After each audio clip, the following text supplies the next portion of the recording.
ఆ 20 లక్షల మందికి 5 సంవత్సరాలు ఉద్యోగాలు కల్పిస్తామని చెప్పాం. 5 సంవత్సరాలు అని చెప్పామే.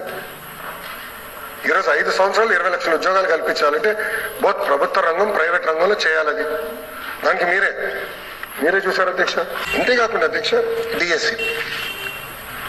డిఎస్సికి వచ్చి గల 16,347 పోస్టులతో డిఎస్సి ఏర్పాటు చేస్తారు హామీ ఇచ్చాం. దానికి టెట్ నిర్వహించాం. కాబట్టి సభ్యులు గమనించాలి, ఇది TET నిర్వహించాం.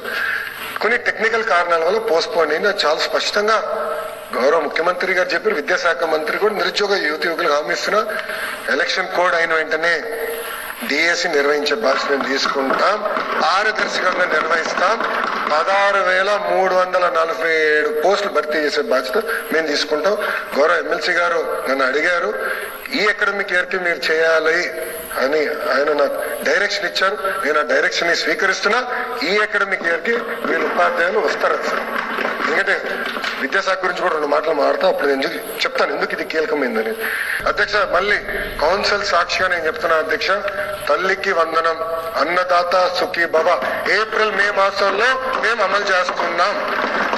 No debate, no discussion, అమలు చేస్తున్నాం. ఇచ్చిన ప్రతి హామీ నిలబెట్టుకునే బాధ్యత మా ప్రభుత్వం తీసుకుంటుంది అధ్యక్ష.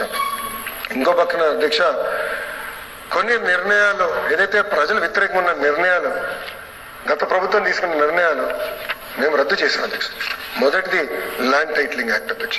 రెండోది చెత్త పైన పన్నేశారు అధ్యక్ష. ఆ పన్ను రద్దు చేశాం అధ్యక్ష.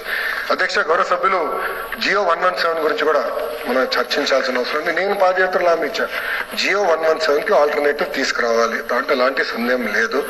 కొంచెం వివరాల్లోకి నేను వస్తాను అధ్యక్ష. కానీ జియో 117 ఆల్టర్నేటివ్ రావాలంటే చాలా చర్చ జరగాలని ప్రతి ఫ్రైడే కమిషనర్ గారు యూనియన్స్ కలుస్తున్నారు. It is a fact. నేను విద్యాశాఖ మంత్రిగా 5.5 గంటలు నాన్ స్టాప్ యూనియన్స్ తో కూర్చున్నా, చర్చించా.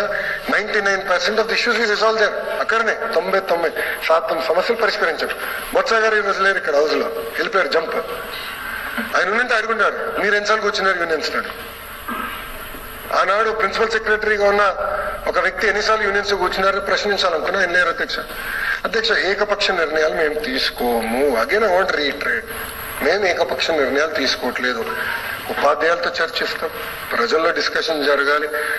ఎవరైతే శాసనసభ్యులుగా సభ్యురాలుగా వచ్చారో వాళ్ళందరితో కూడా చర్చించిన తర్వాతనే నిర్ణయాలు అనేది మన ప్రభుత్వం తీసుకుంటున్నారు అధ్యక్ష. పీజీ ఫీ రీయింబర్స్మెంట్ ఎందుకు రద్దు చేశారండి? గత ప్రభుత్వం పీజీ ఫీ రీయింబర్స్మెంట్ రద్దు చేసింది.